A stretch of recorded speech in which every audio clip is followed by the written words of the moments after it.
To you by NBC bearing, भारताची पहिली bearing उत्पादक। 19 ऑगस्ट रोजी वसई विरार परिसरामध्ये जी अतिवृष्टी झाली त्या अतिवृष्टीच्या झळा ज्या आहेत आजही शहरामधल्या नागरिकांना पोहोचत आहेत।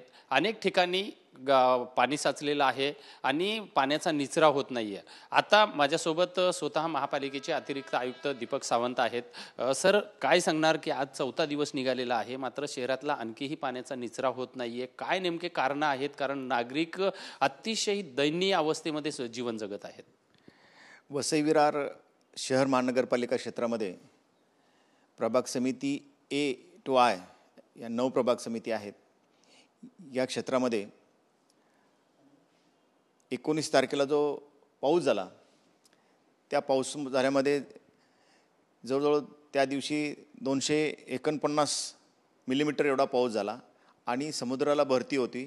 त्यामुळे पावसाचं चाललेलं जे पाणी आहे ते खाडीत न गेल्यामुळे जो नवघर परिसर आहे, सातवली परिसर आहे, राजिवली आहे, बोयदापाडा आहे, तसंच नालासोपारा ईस्ट वेस्ट आहे आणि प्रभाग समिती विरारमधले बोळिंज आहे, बोळिंज नाका वगैरे आणि युनिटी या ठिकाणी संपूर्ण पावसाचं पाणी साठलं होतं। जवळजवळ आम्ही शहरातील 44 ठिकाणी पाणी साठलं होतं आणि हे निचरा करण्यासाठी आपण 44 पंप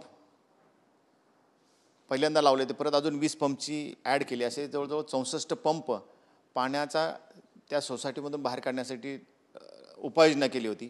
परंतु पावसाचा जोर जास्त होता त्यामुळे पहिल्या दिवशी आणि भरती होती त्याच्यामुळे पहिल्या दिवशी पाणी 19 तारखेला नव्हते, परंतु 20 तारखेपासून हळूहळू पाण्याचा निचरा व्हायला लागले। आज आपण पाहत असाल बहुतांशी ठिकाणचं पाणीचा निचरा झालेला आहे। काही पार्ट आहे, बोळिंज नाका आहे, युनिटी सोसायटी आहे, त्याचबरोबर नालासोपारा वेस्टमध्ये आणि ईस्टमध्ये थोड्या गालानगर असेल किंवा ईस्टचा जो पार्ट आहे त्या ठिकाणी पाणी साठलेलं आहे, पण ते पाणी कमी आहे, 1 फुटापर्यंत आहे। बाईक वगैरे जात आहेत आणि आपण सकाळपासून बससेवासुद्धा आपली शहरामध्ये चालू केलेली आहे। आणि ज्या ठिकाणी 2 दिवसामध्ये पाऊस झाला होता आणि पाणीचा निचरा झालेला आहे त्या ठिकाणी युद्धपातळीवरती आज सकाळपासून आपले जे आरोग्य विभाग आहे तो कामाला लागलेला आहे। तो दुसरा प्रश्न आहे, पण आत्ताचा जे पाणी साचलेलं आहे त्याचा निचरा न होण्याचे काही कारण आपल्यापर्यंत आलेत का?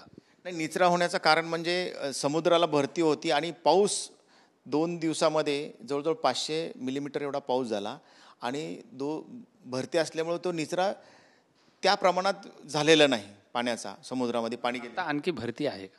नाही, आज भरती आता ओहोटी सुरू झालेली आहे आज आणि आता बऱ्याच बहुतांशी ठिकाणचं पाणी कमी झालेलं आहे। जे काही नवघरमध्ये आहे किंवा नालासोपारा वेस्ट आणि विरारमध्ये बोळिंज आणि युनिटी ह्या ठिकाणचंच पाणी आहे, ते पण संध्याकाळपर्यंत कमी होईल। सर, आता ज्या ठिकाणी कारण दुर्गंधीयुक्त पाणी, ड्रेनेजचं पाणी हे सगळं सोसायट्यांमध्ये साचलेलं होतं। अनेक ठिकाणी जे छोटे छोटे उंदरे आहेत हे मयत आहेत आणि त्याच्यामुळं संडासचं पाणी सगळं बाहेर निघालेलं आहे, त्याच्यामुळे दुर्गंधी पसरलेली आहे। तर आता साथीचे आजारही मोठ्या प्रमाणामध्ये वाढू शकतात। तर अशा वेळी आत्ता पालिकेची खरी कसोटी आहे, कारण अतिवृष्टीनं झोडपलं आणि आता साथीचे आजार तोंडवर काढतील।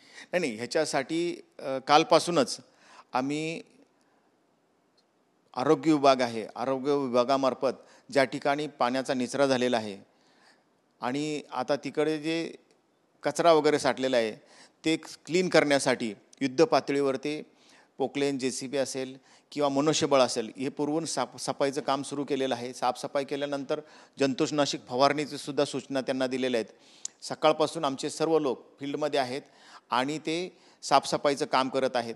त्याचबरोबर सोसायट्यामध्ये वगैरे पाण्याच्या टाक्या असतात त्यासुद्धा त्या सोसायटींना क्लीन करायला सांगितलेलं आहे। त्यांना जर काही आवश्यक ब्लिचिंग पावडर वगैरे असेल तर आम्ही आरोग्य विभागाला सांगितलं तिथं ब्लिचिंग पावडर उपलब्ध करून द्या।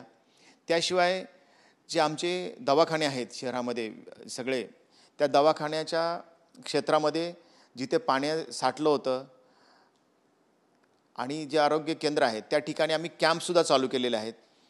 लोकांना पाऊस झाल्यानंतर ज्या रोगराई पसरेल हे होऊ नये ह्याच्यासाठी आपण कॅम्प लावून लोकांची तपासणी करण्यासुद्धा सुरुवात केलेली आहे। एक प्रोफिलॅक्टिक मेडिसिनसुद्धा आपण वाटप करत आहोत, हे जेणेकरून कोणतीही रोगराई पसरणार नाही। पहिल्यांदा संपूर्ण परिसर क्लीन करणे आणि त्याच्यानंतर रोगराई पसरू नये म्हणून औषधोपचार करणे, प्राथमिक स्वरूपाचे कोण चेकिंग करणे, ही कारवाई आम्ही कालपासून सुरू केलेली आहे.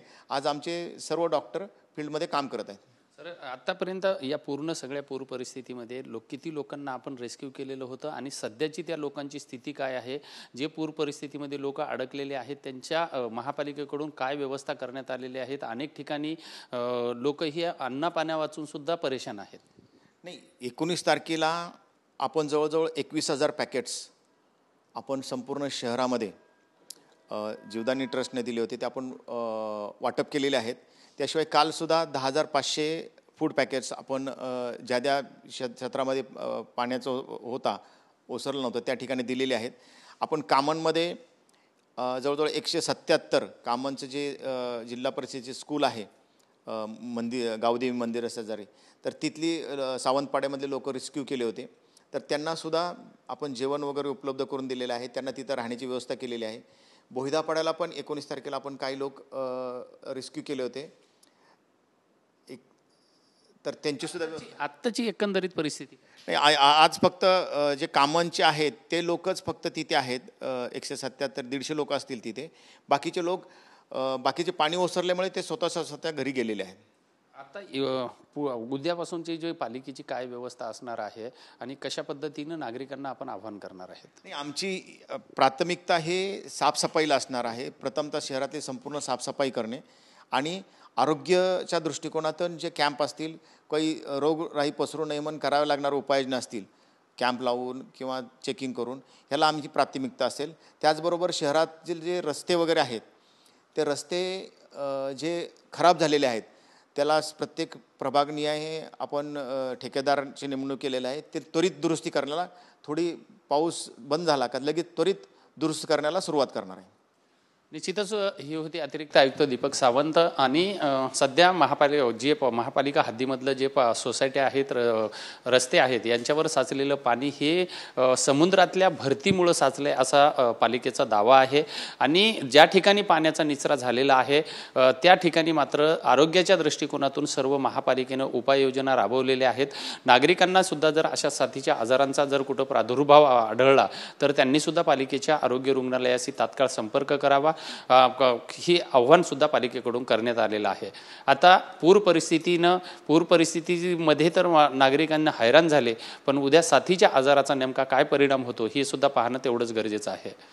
व्हिडिओ जर्नलिस्ट गणेश मोरेसह Vijay Gaikwad, TV9 Marathi, Virar. Brought to you by NBC bearing, भारताची पहिली बेअरिंग उत्पादक.